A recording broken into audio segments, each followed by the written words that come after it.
це є основа духовної сили нашої армії. Це потрібно воїнам, тому що вони виконують невелику місію по захисту України і українського народу.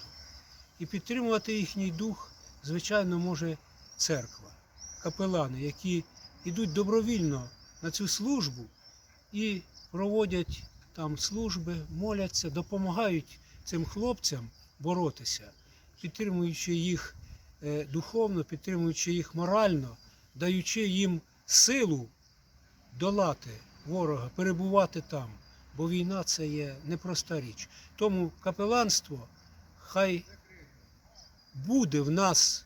І добре, що воно підтримано державою, добре, що тепер кожен солдат, який попадає в різну ситуацію, бо війна – це є дійсно і втрати, війна – це і духовне розчарування, і маловірство, але рядом поруч є духовник, який може прийти на допомогу.